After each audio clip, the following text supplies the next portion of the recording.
Hello everyone, and welcome to the Russian Empire History Podcast, the history of all the peoples of the Russian Empire.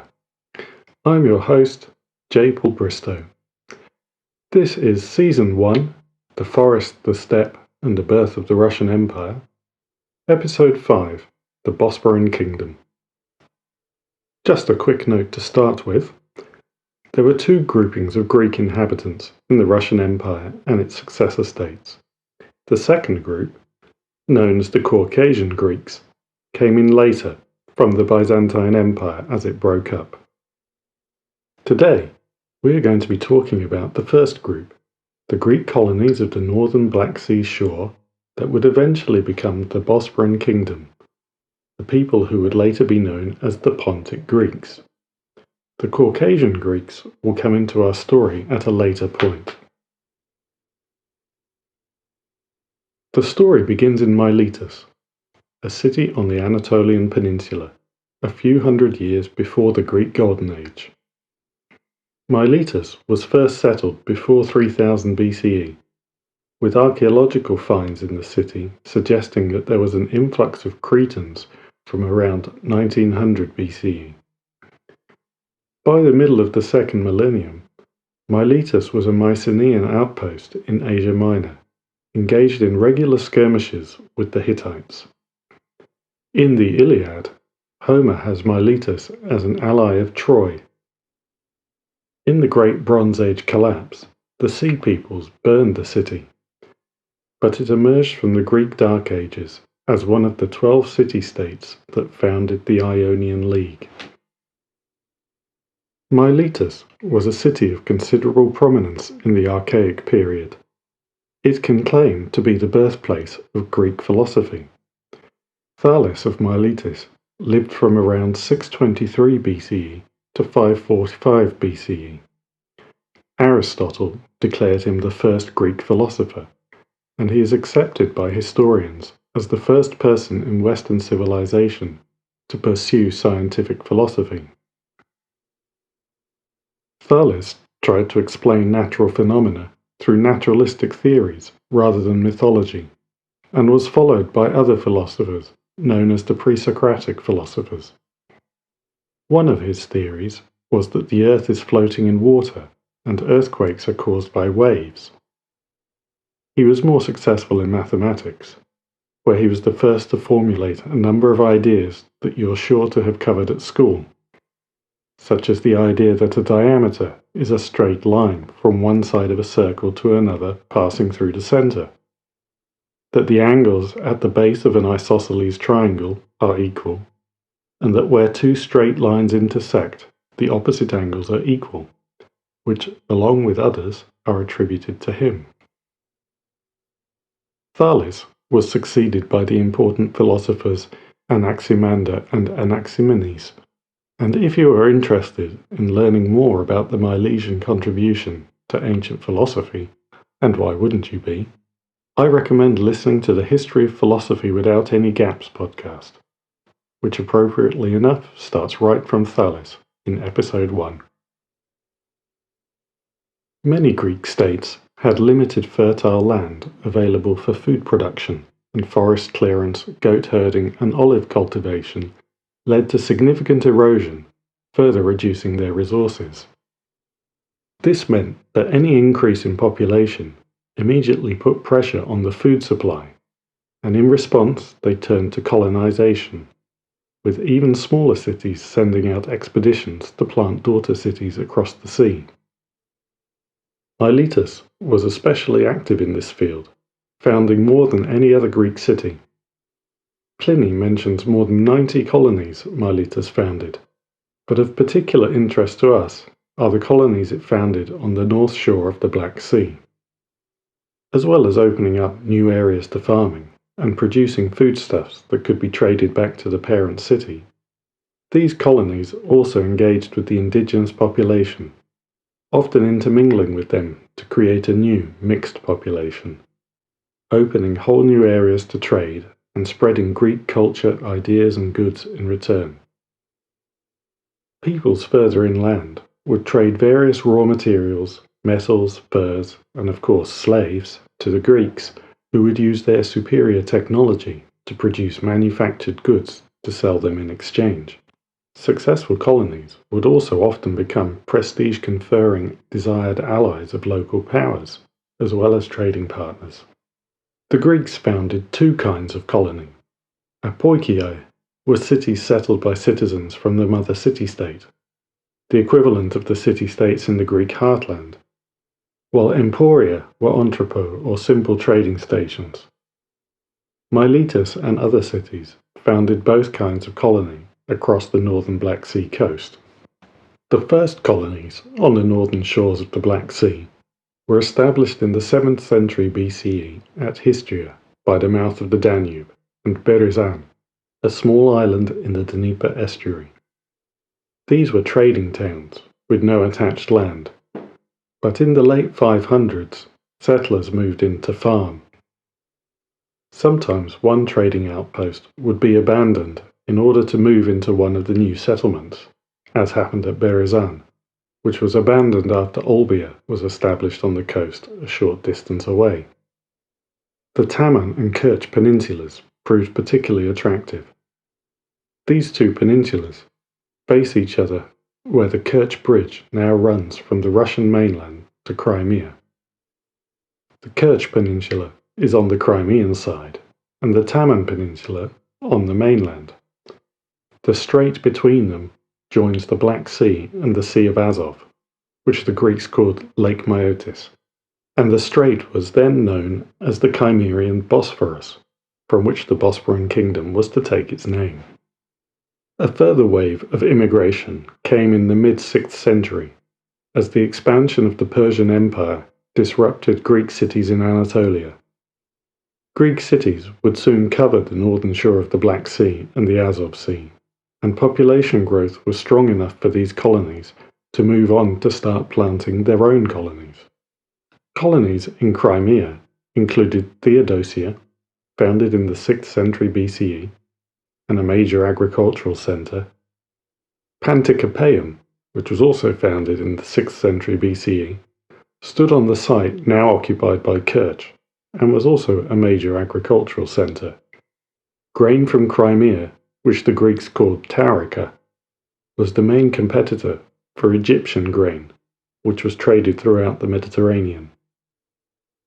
Around 40 kilometres south of Pantikapaeum, Kimmerikon was founded in the 5th century BCE and became the most important city in the region.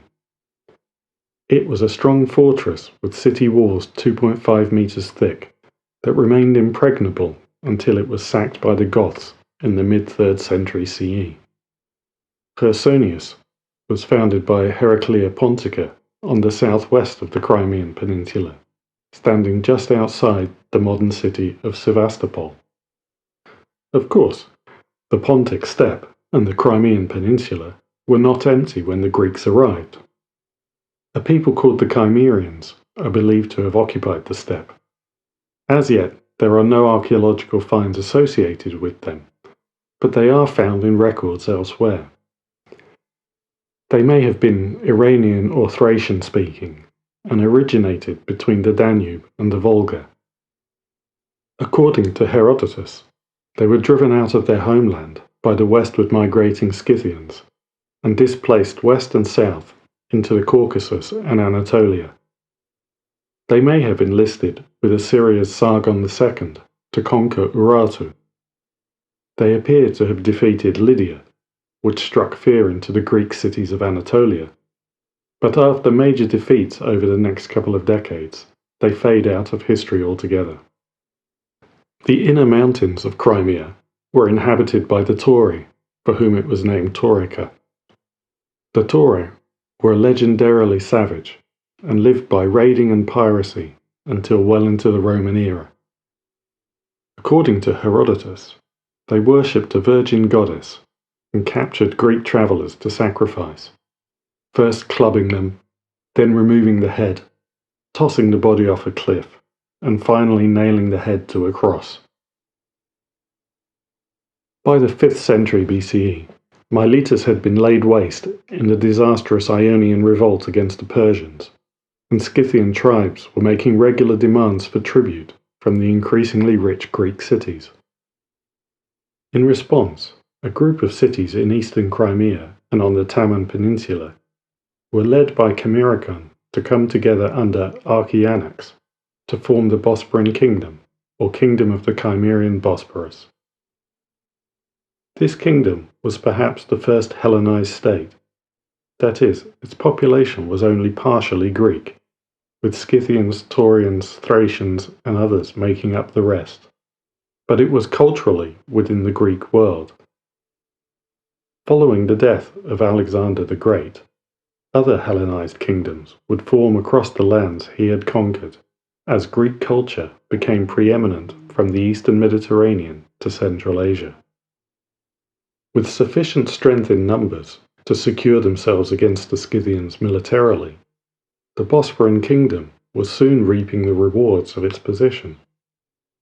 The Crimean colonies had a fertile hinterland that was soon the breadbasket for other Greek Black Sea colonies and city-states in the Aegean, while the bountiful fish of the Azov Sea, easy to catch in its shallow waters, were salted and also exported. The Bosporan kingdom grew rich under the Archianactid dynasty, but not for long. 40 years after it was established, in 438, the Archianactid tyrant was gone, deposed, killed, or just died. No one really knows. Whatever the truth of the matter, he was succeeded by a man called Spartacus. Spartacus was almost certainly from the powerful Adrician kingdom on the Black Sea's western shore, around where Bulgaria is today. And the dynasty he founded would be highly successful, ruling for 328 years and dramatically expanding the Bosporan kingdom. The dynasty Spartacus founded was called the Spartacids, and under their leadership the Bosporan kingdom expanded from the shores of the strait further into Crimea, east along the Black Sea, and north around the shores of Lake Miletus. The economy boomed as it took over already powerful trading ports at Nymphaeum, Theodosia, and Gorgippa, and extended its holdings of fertile agricultural land.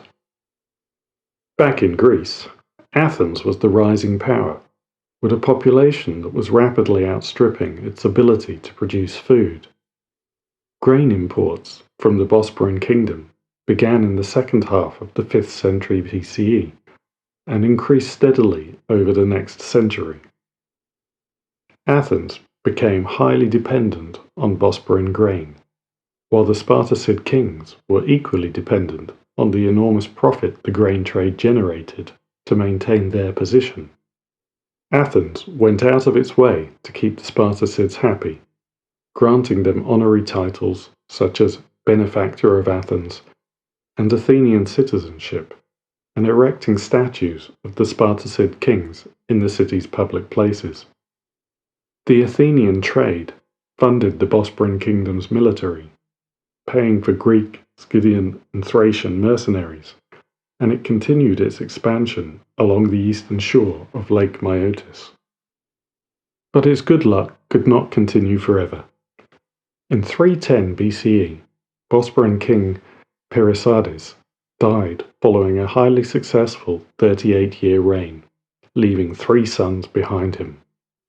As was so often the case in history, the brothers had differing views of the succession.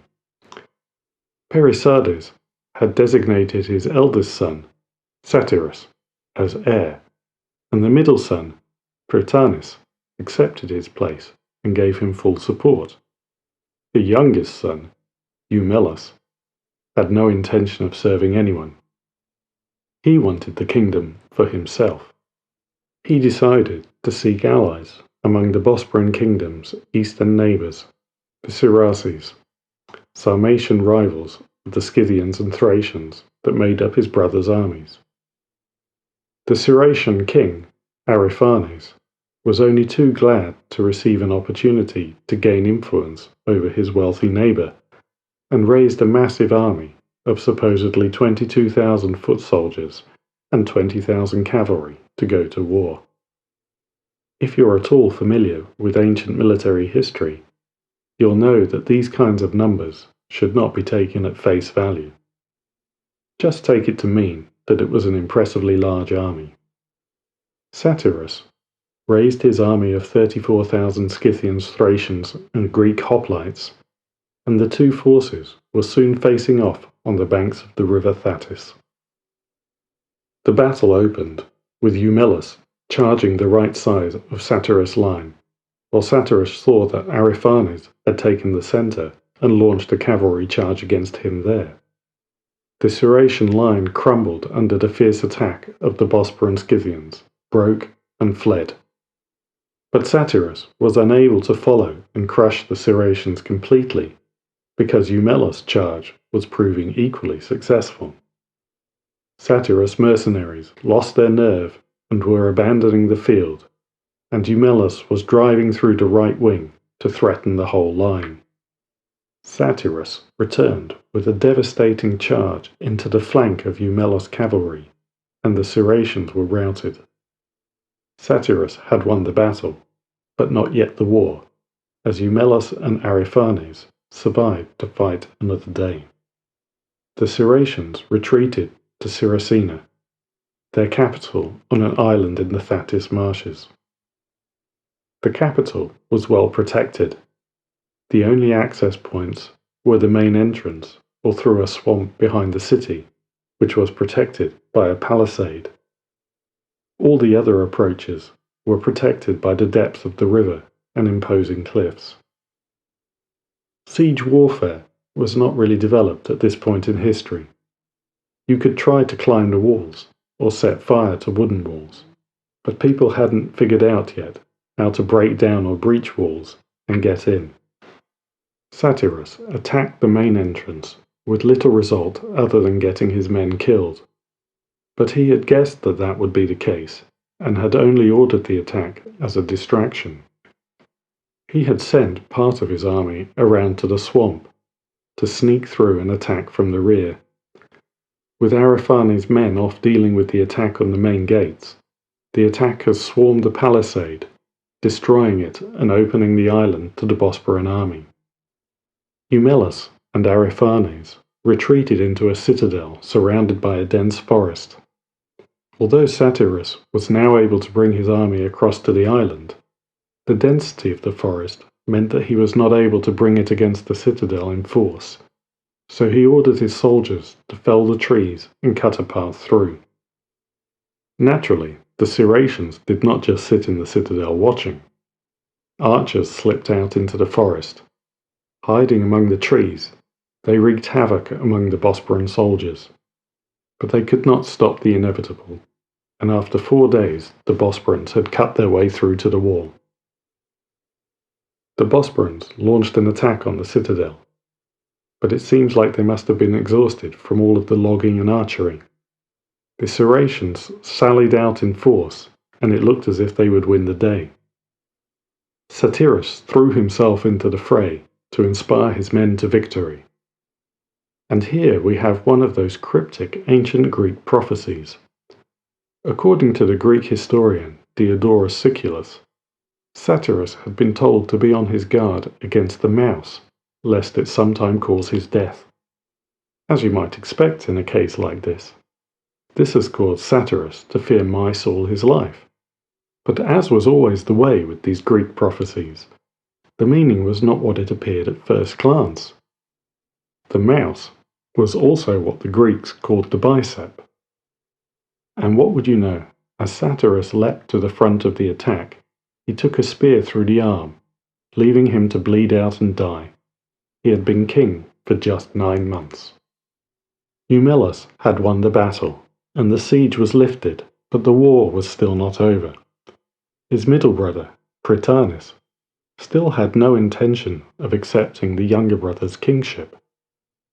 With Prytanis gathering forces in Panticapaeum, Miletus began moving against the smaller cities, capturing them one after the other. When the showdown finally came, Prytanis was defeated and fled along the shores of Lake Moesia.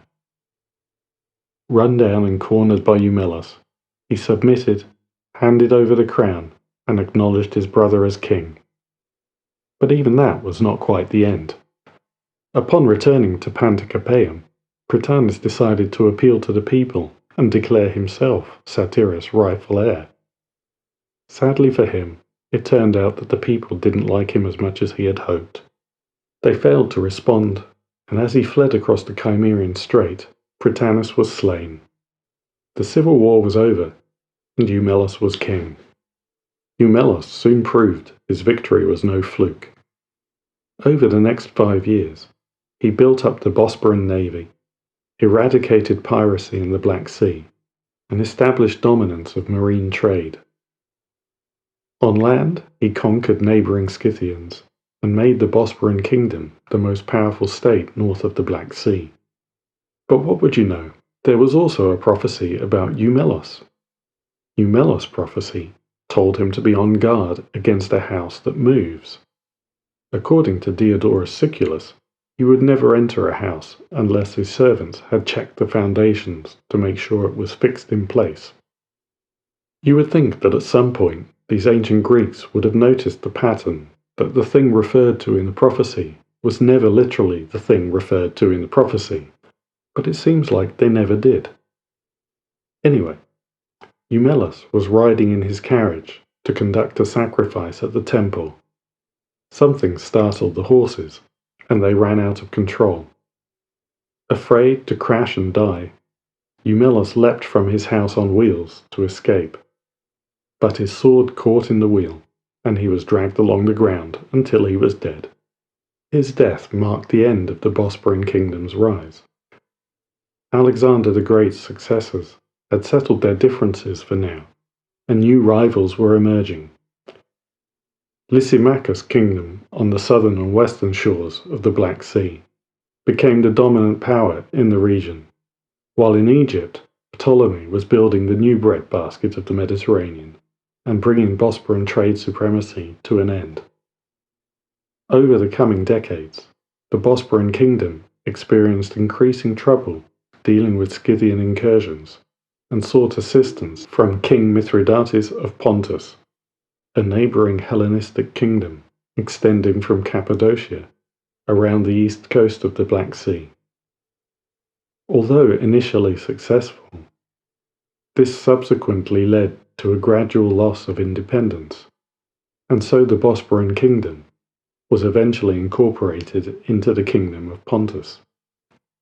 After the kingdom of Pontus was defeated by Pompey, it became a Roman client state until it was overrun by the Huns in the mid-4th century.